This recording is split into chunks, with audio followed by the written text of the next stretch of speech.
বাংলাদেশের নাট্যাঙ্গনের জনপ্রিয় গুণী অভিনেতা মোশাররফ করিমের বিপরীতে নাটকে খুব কমই কাজ করার সুযোগ পেয়েছেন এই প্রজন্মের দর্শকপ্রিয় অভিনেত্রী কিয়া পায়েল। মোশাররফ করিম ও কিয়া পায়েলকে এর আগে মায়ার জালে, তুমি আমি আর, ডিস্টার্ব, আমার কথা একবারও ভাবলে না, এরকম আরও অনেক নাটকে অভিনয় করেছিলেন। সর্বশেষ ৪ বছর আগে সাগর জাহানের আমার কথা একবারও ভাবলে না নাটকে অভিনয় করেছিলেন। ৪ বছর পর মোশাররফ করিম ও কিয়া পায়েল একসঙ্গে মি অভাগা শিরোনামের একটি নাটকে অভিনয় করলেন।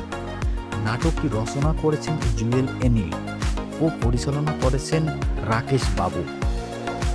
রাজধানীর গাজীপুরে উখুলা এলাকায় নাটকটির শুটিং সম্পূর্ণ হয়েছে। মি অভাগা নাটকে অভিনয় প্রসঙ্গে মোশাররফ করিম বললেন, অভিনয়ের প্রতি কিয়া পায়েলের আন্তরিকতা আছে, অভিনয়টাই সে করতে চায়, সে এরই মধ্যে একজন অভিনেত্রী হিসাবে সফল। আমি তার আরও সাফল্য কামনা করি।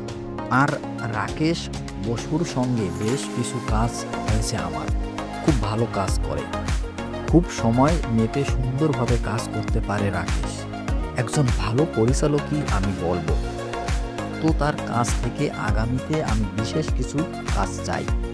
তার সঙ্গে অভিনেতা নামক একটি দারুণ স্ক্রিপ্টেড নাটকে কাজ করার অভিজ্ঞতা রয়েছে।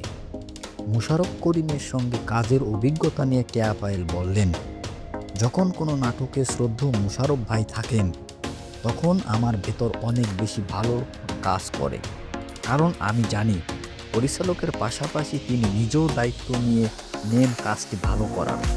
মোশাররফ ভাইয়ের কাজের মধ্যে একটা ম্যাজিক আছে।